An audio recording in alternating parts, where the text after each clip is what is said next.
Yeah, for a second that was recording a little bit sideways and it was weird. So, there are periods of rage that hit me.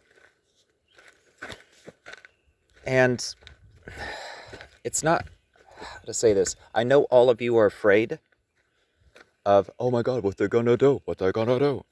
I hate that bullshit. I hate the overreaction. I think anybody reacting like that is an absolute pansy. And I'd scare him just to scare him. But there are episodes of rage. And why is this rage? Well, number one, there was a double standard in my family. I was the black sheep. I was the outcast. I was the weird one. And I was the one that was kicked out at 18 when everybody else got a chance at college, all that. It's one of those where the phrase, oh, grow up, happened a lot. And I mean, that's fine. They want to give you crap, give you a hard time, raise your heart, that's fine. But I've also been homeless because of family. In fact, I've been homeless because of my father twice. And I get this rage because I didn't do it, I'll grow up. Like, it's always my fault. Always.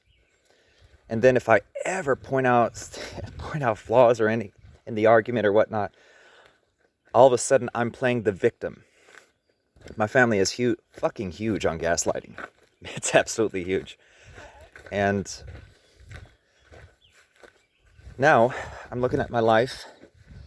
My mother succeeded. She made it so unbearable to live there and all of that I started projecting. I ended up losing my girlfriend of 3, almost going up 4 years. And we were planning on spending the rest of our lives together. At least that was the plan. But of course, my mother's miserable and she made everybody else miserable. And she's probably celebrating the fact that, oh, he's going to end up single. Or, oh God. Yeah, she's probably celebrating that fact. She probably thinks I don't have any capability of having a family. And she said so in the past. She's actually said so. I don't think you're ready. I don't think you're good for kids. I don't think you can raise it. I've heard this shit. Time and time again. So yeah, I got rage. I've been homeless because of family. I've got rage. I've been kept homeless because of family.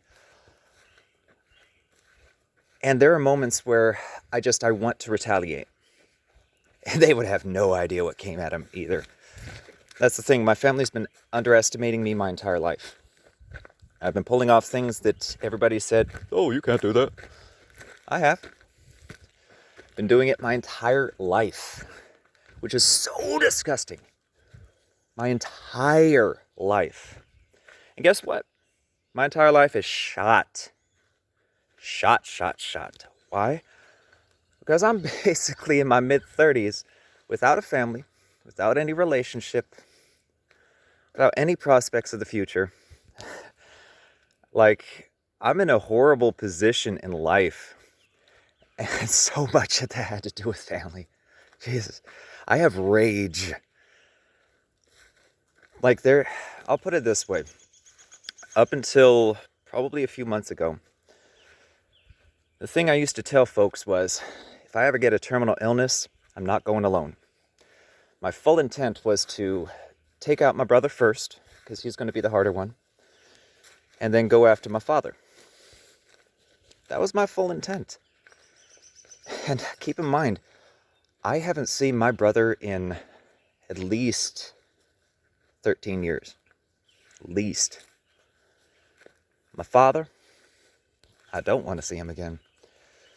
Both of them cost me severely. They caused me years of unnecessary struggle. Years. Hard.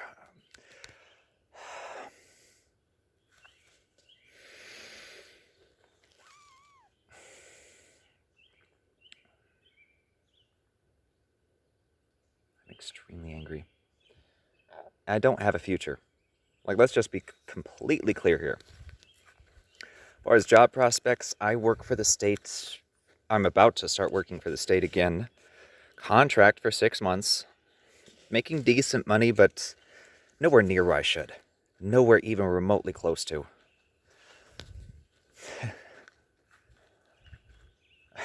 It's like the idea of raising a child after my age now.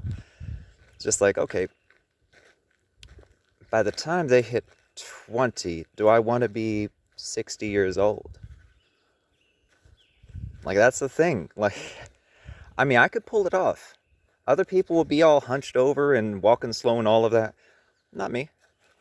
If you think that's going to be me, then you do not have any clue who I am. But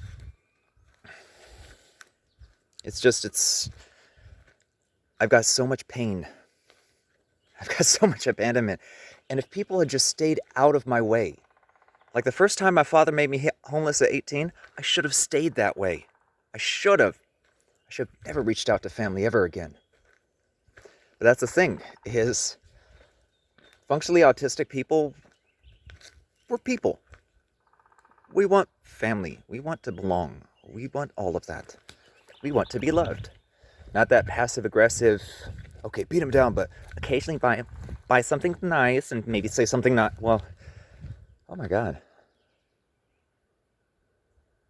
I haven't really heard any compliment from family, like biological family, in a long time.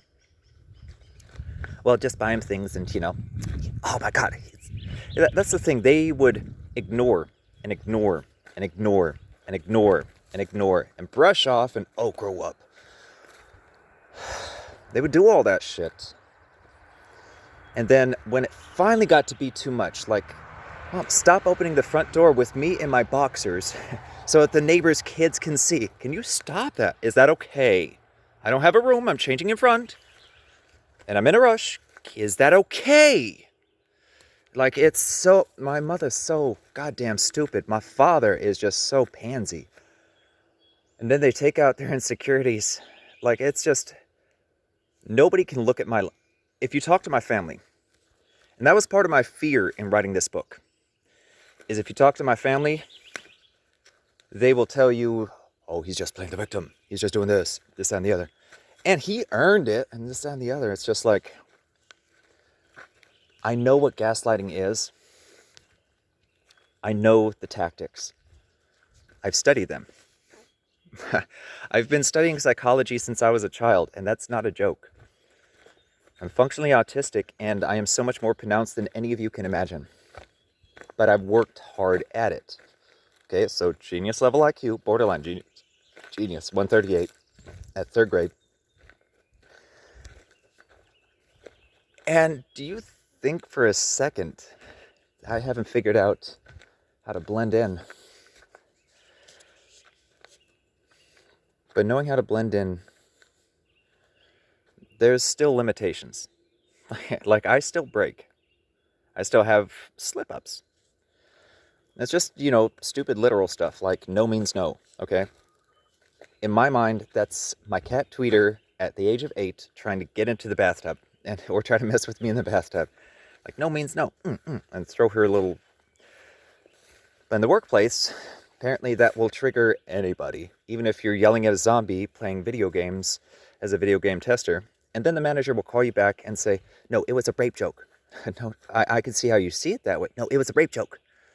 4 times he tried to force me to repeat it, and the 5th time I finally did, just so I could get the fuck out that office. I'm never going to see Ahmed again, and I'm glad for it.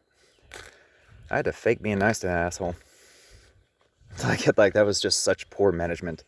Like, beyond poor management. But then again, in the video game testing world, you don't really expect management. You expect people telling you what to do and, paying a paycheck. You don't really expect management. Team slices and all of that, cool. But when it comes to the human side of things, nope, it's more procedural. But don't get me wrong, I love the industry. And at some point, I'm going to do something for the industry. Not going to tell what it is, because I'm not going to give any ideas, and I haven't seen it so far. Doesn't mean it doesn't exist, but... See, I'm talking myself into circles and whatnot because I know I need to calm down. But I've lost so much. I've lost so much. The rest of my life is just going to be spent getting by. I don't expect love. I don't plan on dating again. Like, as far as I'm concerned, I'm off the dating market. You want a weekend fling or something like that, that's fine. Don't expect to call me afterwards. Like, I'm so tired. I've been struggling for so long, and I've been fighting for so long. I haven't had a vacation in over 10 years, and I've been fighting almost nonstop for 10 years. And when I think about my future, or the lack of, number one, every fucking phone pole when I'm driving looks attractive. When I'm in that mindset and I'm thinking about my future, like, hey, what's the next 30 years going to look like? I want to floor my gas and run full speed, unbuckle the seatbelt, and just make sweet love to a fucking phone pole.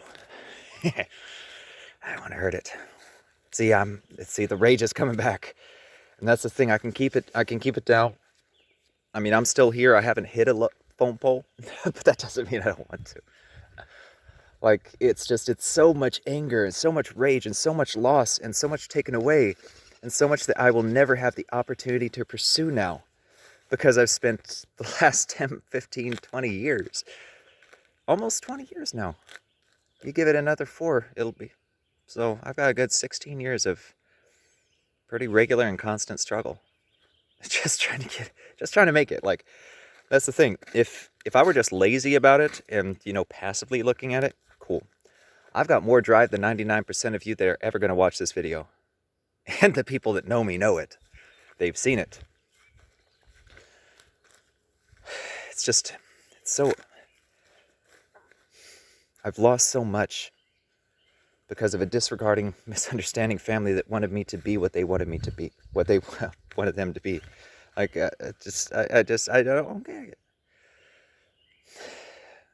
Family projects. And I'm going to say this up front. If you're one of those parents that wants your kid to fit your own mold or something like that, you're a dick. And your kids absolutely should piss on your grave. I mean that from the bottom of my heart. I fully plan on, even if it's going to get me thrown in jail, if I'm within 10 miles of my father's grave when he passes, I fully plan on purchasing a really big thing of water and just relieving myself over it.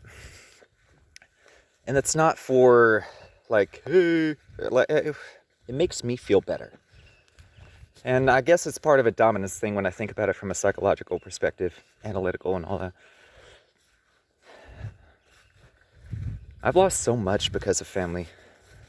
And I know they say, hey, I gave you this small kindness here. Yeah, $200 isn't going to change a lifetime of fucking fuckery. Like, buying General Tso's chicken is not going to change things. That's what they think is like those small kindnesses here and there. That they make up for the bad ones. The big ones. I don't have a life. I had to cut off my family. Let me tell you this one. I cut off the family that I do love. Why? Because my older sister, number one, she's an heiress. We had an Aunt Reen pass, and she ended up very well off. Whereas I was intentionally distanced by my grandmother from Aunt Reen. And that was just a side political bullshit play in the fucking family. So, no money there, right? College comes around. My little sister, Scarlett, she gets a new car. Around the same time, I'm begging my father, hey, fucking help me. But no, he wants to buy her a new car. Oh my God. And I mean, I don't blame her. She gets to go to college. She hasn't had to struggle like I have in any way, shape, or form. My sister, same difference. She basically had college paid for, from what I understand.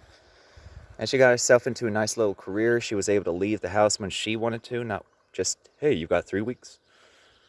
I said 3 weeks. He said a month. And it was just power plays. Like, my entire family is nothing but power plays. And I get to look at these wonderful, wonderful people. And I see the beautiful house, right? God, if it's not $1 million property, or at least 500,000, bare minimum because of its locale. Downtown Salem, right on top of the creek, river, whatever you want to call it. Absolutely gorgeous property. Gorgeous house. They get to live it nice. They have everything that I've ever wanted. As far as, just home comforts and all of that. They have everything. Her husband doesn't work. He just takes care of the house, volunteers. Daughter's going to great schools and she's going to go to a great college. My younger sister, she's working in her field. She's got degrees. And she's going to pursue further degrees in biology. My older brother, he's just one of those dicks. He lives in Texas. He owns Titan Diesel Sports, I think, still. Like, he owned Titan Diesel Sports in Arizona, they opened up 2 years after saying, I'm not going to help my brother fix his truck. I'm going to sell it. Or he's going to be homeless and living in it. That actually happened. And he's one of those conspiracy theorist nuts that keeps all of his money in a safe in his house with the emus or llamas or whatever the hell he grows to basically get a farm tax credit. He's not doing anything with it. He just wants the tax credit. Like, he's a shyster. My father's a shyster. My mother, she's just depressed and fully willing to take it out on anybody else. I've been disregarded my entire life, and it's one of those things where when other people don't value you throughout your life, you don't value yourself. It's why I'm walking around with arthritis, and it's why I do reckless things. It's why I have such an amazing, incredible story. I lived my life on YOLO. I don't feel like my family really loves me. Like, I have to force myself to believe that. Because they feel responsibility. Like, keep in mind, they're old school in some ways. So they're the type that they don't want to look like a bad parent. They know that they have responsibilities. And they shirk those responsibilities. They have all my life. And if they do have to help you, they resent the hell out of it, and they're going to give you the most minimal, absolute minimal to get you the fuck out of their way. This is my life, dude. I'm in my mid-30s. I have nothing to show for life. And so much of that could have been prevented just by never, ever talking to family ever again. My family has cost me so much. My father has been directly involved with me being homeless twice. Once, directly. Meaning he said, you're getting out. You're going to college or you're getting out? No, I want to take a semester off so that I can figure out which college I want to go to and what my future is going to look like. No, you're getting out. That was the literal conversation. I've got so much hurt. So, I mean, if any of you think that I am wrong to feel episodes of rage, fuck you. I don't give a shit. I'm making these videos partly because there are other people out there going through stuff like I'm going through, and partly because I have to. If I keep this stuff in, it's toxic. It's still toxic. Like, the fact that it's here and that I'm going through it and all that. It's toxic as shit. And I guarantee it's taken years off my life. I still have no clue. See, there's so many things that I have no one to talk to. No one. Not on this level. Like, when it comes to talking about anything I'm going through or anything like that, the conversation's always going to be about them. By the end of the conversation, it'll always be about them, or if it's not about them, that's when, oh, okay, but I've got to get this done. Nobody has any patience for anybody anymore. And I don't require that much patience. That's the thing, is I just don't have anybody, period, to vent to. Period. At all. Period. Nobody you know how you vent to somebody and they always say something that's just going to be like about them, or it's just, I truly don't feel like I have people that listen. At least not that are capable of listening and understanding at my level. I've tried, and I've tried, and I've tried, and I've tried. And yes, I know you're different, but you really aren't. And you're different, but you're really not. Yeah, I know you're different, but you're not.